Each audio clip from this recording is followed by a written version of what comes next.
It began without warning, without mercy.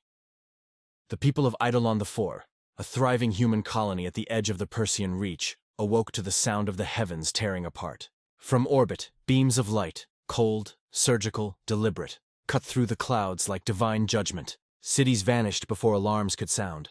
Towers melted into rivers of glass. Millions died within minutes. Above the burning world hovered the fleet of the Velkar Dominion, a species older than most stars, convinced of their own superiority, convinced humanity's expansion was a trespass. To them, we were nothing but a noise in their sector, an infestation to be culled. Their flagship, Vortek, transmitted their declaration of victory across every open frequency. The primitives defied the Dominion. Their lesson is taught. Their world is ash. On every Velkar vessel, soldiers cheered. To them, this was conquest. Clean, efficient, unanswerable. The blue-green jewel that had once been Eidolon IV cracked beneath their weapons, its surface glowing like coal. They recorded the burning, intending to broadcast it as a warning to the rest of humanity. But in their arrogance, they misunderstood one thing. Humans do not forget, and we do not forgive. Mockery among the stars in the days that followed. Velkar channels were filled with laughter. Admirals toasted their pacification victory. Merchants calculated how much human trade routes would be worth after our retreat. Scholars debated how long before Earth surrendered entirely. They speak of honor, one Velkar commentator sneered. But humans are bound by emotion. They will do nothing. They are civilized. They fear their own rage. And the galaxy believed them. The Velkar Dominion was ancient and vast, spanning hundreds of systems, with fleets older than human civilization itself. Humanity was new to the galactic stage, still seen as a reckless species playing soldier among giants. The Dominion sent emissaries to human outposts, not with peace, but with demands. They ordered Earth to disarm its colonies, to withdraw from border sectors, to accept its proper place. For a week, humanity said nothing. No fleets moved. No speeches came from the United Terran Council. No words of war. The silence spread like fog, thick and suffocating, and the Velkar took it as fear. They bow, one warlord said proudly, as all young races should. But among the quiet halls of Earth's Defense Command, a message was whispered. One never meant for alien ears. They took our peace. Now we take everything else. The silence. Before the storm, when the Terran fleets began to move, there was no broadcast, no warning, no declaration. The void itself seemed to hold its breath. Stations at Sol's edge detected warp anomalies.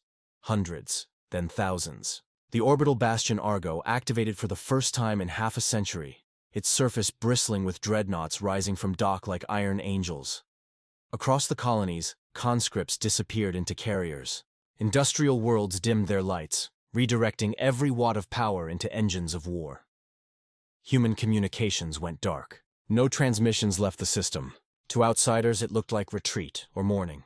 In truth, it was coordination. Behind the silence, the Retribution Directive was signed.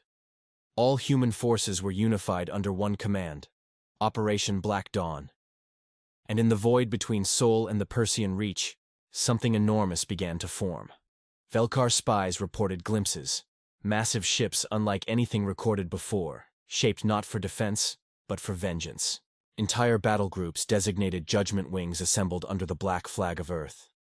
Their hulls bore a single inscription burned in every language known to man. For Eidolon, the day the galaxy shuddered, the first retaliation came without a word.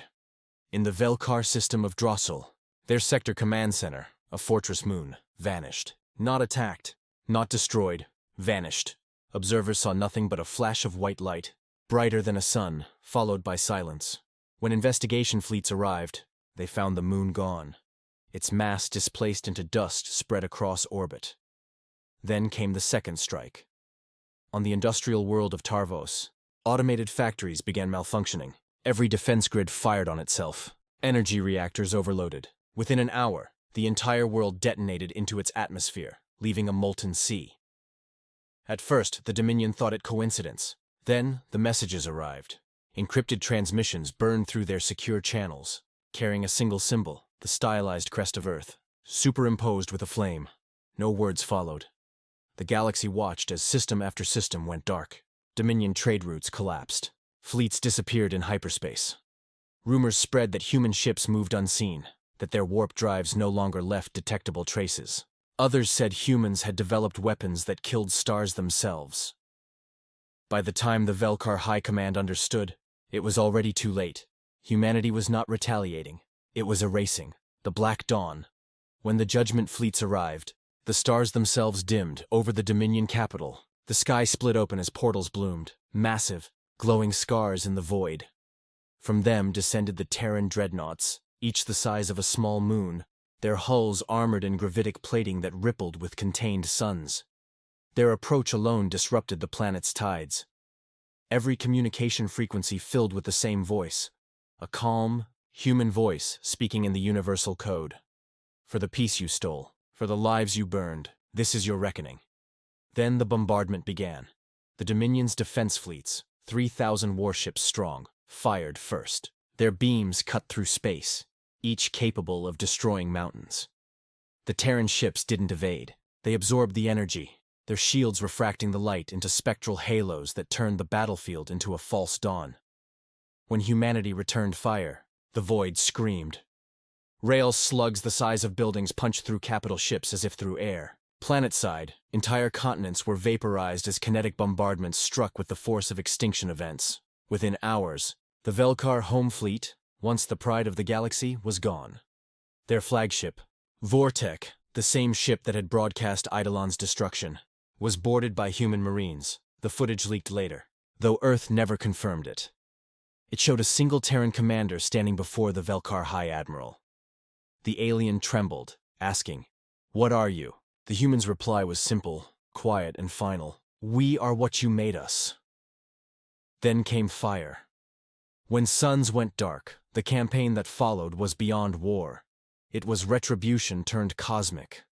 Human fleets didn't occupy. They incinerated. Every Velkar shipyard, every command world, every outpost complicit in the Eidolon massacre was systematically purged. Terran engineers developed Starbreaker, lances, orbital weapons capable of collapsing a sun into itself. Entire systems vanished overnight.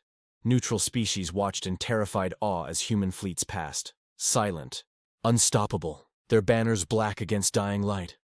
Wherever they went, their message preceded them. We do not seek conquest, only justice. But justice, to humanity, was absolute. Velkar civilians fled to neutral worlds. Refugees whispered tales of human war machines that moved like ghosts, of entire fleets destroyed without a single human casualty. The galaxy realized the truth too late. The same species that once sang of peace and unity had turned its genius for compassion into a weapon of perfect vengeance. And when humanity burns, it burns brighter than any star. Ashes of the Dominion by the campaign's end, the Velkar Dominion no longer existed. Their capital world was reduced to molten glass.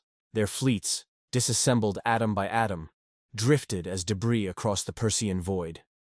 Humanity did not claim their territory. We left it empty. A warning.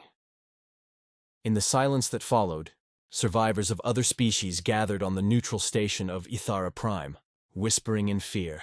"They avenged one colony," said one ambassador. "One, and they destroyed an empire to do it."